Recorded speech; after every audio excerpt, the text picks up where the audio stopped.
Assalamualaikum warahmatullahi wabarakatuh. Perkenalkan, nama saya Rahmi Nurinsani, mahasiswa aktif UIN Syarif Hidayatullah Jakarta, jurusan Terjemah Fakultas Adab dan Humaniora semester 3. Baik, di sini saya akan mempresentasikan sedikit pengertian atau definisi tentang bahasa dan karakteristik bahasanya. Video ini untuk memenuhi tugas ujian akhir semester 3. Yuk kita simak dan semoga bermanfaat. Dalam bahasa Arab, bahasa sering diistilahkan dengan kata lugoh. Semula kata lugoh bermakna lahjah atau dialek, karena pada zaman dahulu lugoh bila disandarkan misalnya dengan kata Quraisy, maka yang dimaksudnya itu ialah dialek suku Quraisy atau cara bervariasi mengucapkan bahasa orang-orang Quraisy. Adapun pengertian dialek ialah variasi bahasa yang berbeda-beda menurut pemakainya. Misalnya, bahasa dari suatu daerah, kelompok sosial, atau kurun waktu tertentu. Berarti kata lugoh pada zaman dahulu lebih dekat dengan kata dialek daripada sebagai kata bahasa saat ini. Tetapi pada saat ini kata lugoh lebih umum dalam literatur yang ada, yaitu kata lugoh dekat dengan kata lisan. Karena dalam Al-Quran dijelaskan bahwa Al-Quran diturunkan dengan menggunakan bahasa Arab, yaitu Bismillahirrahmanirrahim lisanan Arabiyyah, yang artinya bahwa Al-Quran diturunkan dengan menggunakan bahasa Arab. Dengan begitu, kata lisan yang dimaksud itu ialah sepadan dengan kata bahasa. Jadi, di situ bukan diartikan dengan Al-Quran dilisankan, tetapi di situ diartikan bahwa lisan itu bermakna bahasa. Jadi Al-Quran diturunkan dengan bahasa Arab. Karena kata lisan dalam literatur klasiknya itu sepadan dengan kata bahasa pada saat ini. Dan pada saat ini kata bahasa lebih sepadan dengan kata lugoh. Dalam literatur Arab mengenai pengertian bahasa terdapat dua jenis definisi. Definisi pertama berasal dari literatur Arab klasik, dan definisi yang kedua berasal dari literatur Arab modern. Jadi terserah kita mau ikut yang mana, mau ikut ke definisi literatur Arab klasik atau definisi literatur Arab modern. Literatur Arab klasik merujuk pada para ahli bahasa yang tradisional, sedangkan literatur Arab modern ialah para ahli bahasa yang sudah terpengaruhi oleh linguis orang barat, sehingga membawa pengaruh ke dalam kajian linguistik bahasa Arab. Baik, selanjutnya pembahasan yang pertama mengenai pengertian bahasa dalam literatur klasik Arab. Yang pertama ada Ibnu Jini yang mendefinisikan bahasa sangat populer sekali, yaitu aswat yu'abbiru biha kulla qaumin an agradihim. Menurut beliau, bahasa adalah bunyi tiap kelompok, tiap anggota, tiap suku untuk mengutarakan apa yang dimaksud dari bunyi itu sendiri dan apa tujuannya. Melihat definisi dari Ibnu Jini soal tentang pengertian bahasa, ada beberapa kata kunci. Yang pertama, bahasa sebagai aswat atau bahasa sebagai bunyi. Sama halnya dengan para linguis modern, bahwa bahasa itu sebagai bunyi. Karena aslinya bahasa itu dalam bentuknya adalah bunyi. Hanya saja tulisan itu hanya untuk mengatakan bunyi-bunyi itu tersendiri. Selanjutnya kata Yuang Biru yang artinya ekspresi, di mana bunyi itu diekspresikan untuk mengungkapkan emosi, gagasan, pikiran, keinginan, dan kehendak atau lain sebagainya. Selanjutnya Ibnu Khaldun yang berpendapat bahwa bahasa adalah ibaratun mutakalim an maqsudihi, yang artinya ekspresi dari penutur atas apa yang diinginkannya, dimauinya, dipikirkannya, dan lain sebagainya. Dalam definisi Ibnu Khaldun ini tidak jauh beda dengan apa yang telah didefinisikan oleh Ibnu Jini. Ibnu Jini sebagai ahli linguis klasik yang menjadi pelopor untuk mendefinisikan apa itu bahasa, yang nantinya akan mempengaruhi para linguis klasik lainnya juga. Adapun definisi bahasa menurut literatur Arab klasik yang baru muncul setelah mendapat pengaruh dari linguistik barat. Yang pertama ada Al-Khuli yang mendefinisikan lugoh atau bahasa sebagai, dalam bukunya atau kamus halaman 12, Al-Khuli mendefinisikan bahasa atau lugoh sebagai nizam i'tibati lirumuzi syawtiyah tustakhdam litabadul al-afkar wal masyair baina al-doi lugawiyah mutajanisah, yang artinya sistem arbitrer yang mewakili simbol bunyi yang digunakan untuk mengungkapkan pemikiran dan perasaan antar individu yang menggunakan bahasa yang sama. Contohnya dalam bahasa Indonesia, misalkan lambangnya pohon. Yang dimaksudnya itu, yang didefinisikannya itu ialah tumbuhan yang besar dan berbatang. Akan tetapi, orang Arab tidak menyebutkan tumbuhan yang besar dan yang berbatang itu pohon, melainkan mereka menyebutnya itu ialah sajarah, yang artinya pohon. Pengertian atau definisi bahasa selanjutnya yang dikemukakan oleh literatur Arab modern ialah Al-Aziz. Menurut Al-Aziz, bahasa adalah al-lughah nizam min al-rumuz al-mantuqah al-muktasabah tastakhdimuhu jama'ah muayyanah minan nasi bihadaf al-ittisal wa tahqiq at-ta'awuni bainahum, yang artinya bahasa merupakan sebuah sistem di mana sistem-sistem itu berasal dari simbol-simbol yang terucap oleh alat ucap manusia yang diperoleh atau dihasilkan dan digunakan oleh sekelompok orang tertentu untuk kepentingan berkomunikasi atau bekerja sama. Dari definisi Al-Aziz ini menyatakan bahwa suatu bahasa itu harus mempunyai sistem atau yang disebut juga nizam atau sistem. Jadi jika suatu bahasa tidak ada sistem tertentu, maka suatu bahasa itu tidak bisa dinyatakan bahasa.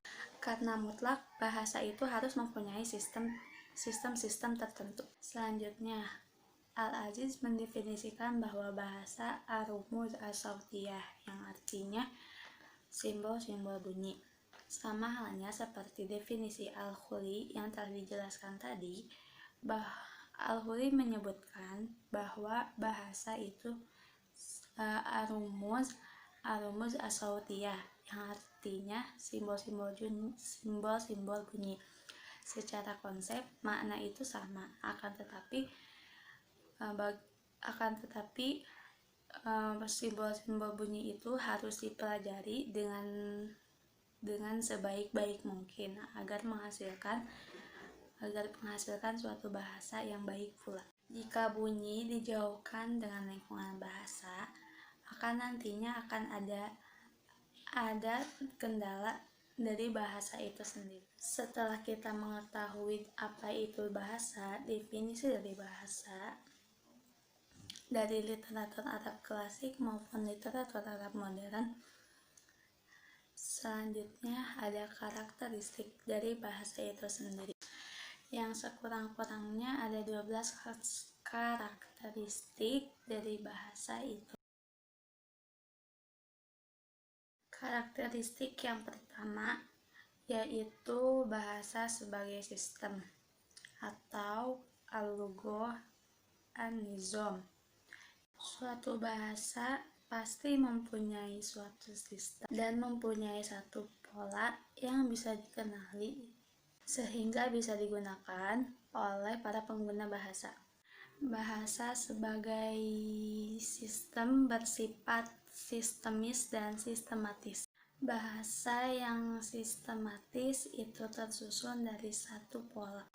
Selain sistematis, bahasa juga harus sistemis, yang berarti bahasa ada turunannya dan ada subsistemnya.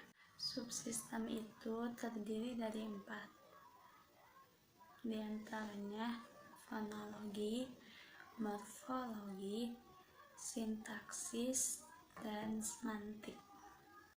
Yang pertama ada fonologi atau an-nizam as-sauti, yang artinya pembentukan suatu sistem bunyi. Yang kedua morfologi atau an-nizam as-sorfi, yang artinya suatu sistem pembentukan kata seperti isim fa'il, isim maf'ul, dan lain sebagainya. Yang ketiga ada sintaksis atau an-nizam an-nahwi, yang suatu sistem pembentukan kalimat. Subsistem yang keempat ada semantik atau an-nizam ad-dalili.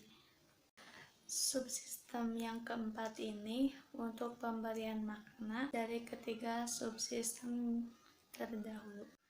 Dari keempat sistem tersebut sudah tersusun secara beraturan dan sudah memiliki pola tertentu yang membuat satu sistem. Jika keempat sistem itu tidak beraturan, maka subsistem yang lainnya pun tidak berfungsi.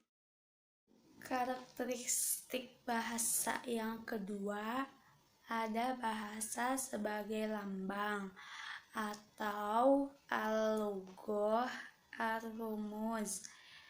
Maksud lambang di sini ialah lambang bahasa dan bukan sama sekali lambang non-bahasa, karena lambang bahasa berkaitan dengan semantik, sedangkan lambang non-bahasa berkaitan dengan semiotik. Lambang bahasa mengungkapkan pikiran, menyampaikan sesuatu dalam bentuk tulisan atau ucapannya. Lambang ini juga nantinya akan berkaitan dengan adal dan al-madlul yang tanda dan apa yang ditandainya. Tanda-tanda inilah yang nantinya akan menyampaikan sebuah gagasan, opini, cerita, atau yang lainnya. Karakteristik bahasa yang ketiga, ada bahasa sebagai bunyi atau al-lugah al-aswat. Pada dasarnya bahasa itu memanglah bunyi. Akan tetapi ketika bahasa dikaitkan dengan tulisan, itu tulisan hanya untuk mengekalkan dari bahasa-bahasa itu sendiri. Akan tetapi bunyi dalam karakteristik bahasa ini harus dikeluarkan atau yang dihasilkan dari alat ucap manusia, seperti suara klakson, suara bedug, dan suara mesin. Itu tidak termasuk ke dalam definisi bahasa sebagai bunyi. Tidak semua yang dikeluarkan atau yang dihasilkan oleh alat ucap itu disebut sebagai bahasa. Kan tetapi bunyi di sini yang dihasilkan dari alat ucap manusia di sini harus menghasilkan makna, tujuan, dan maksudnya. Karakteristik bahasa yang keempat, bahasa itu sebagai makna atau al-lugah al-ma'nan. Jadi bahasa itu mengandung pesan, ide-ide, gagasan, opini, dan apa saja yang diturunkan oleh bunyi yang di dalamnya mengandung pesan dan fungsi-fungsi tertentu dalam pemaknaannya nanti. Dalam makna juga nanti bisa menemukan bahwa makna itu sebagai lafzi atau bisa menemukan kata perkatanya atau juga kosakata dari bahasa itu. Akan tetapi nanti juga ada yang disebut dengan makna sebagai an-nahwi atau yaitu membentuk dengan kata-kata yang lain sehingga membentuk pembahasan yang lebih besar dalam bentuk klausa atau kalimatnya.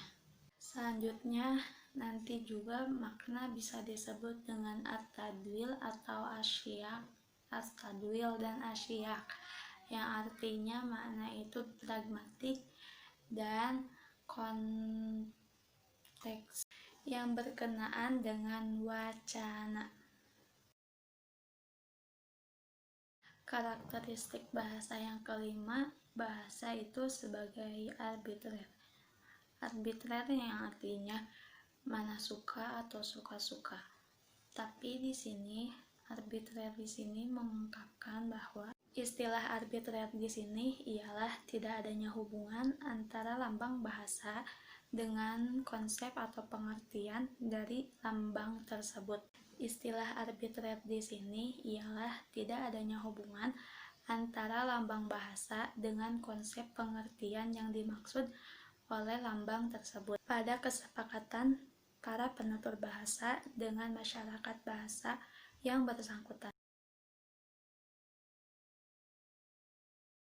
Karakteristik bahasa selanjutnya yaitu bahasa itu konvensional atau al-lughah urfiyah. Karakteristik bahasa yang ini merupakan anggapan atau pandangan kata-kata yang digunakan sebagai penanda yang tidak memiliki hubungan dengan objeknya.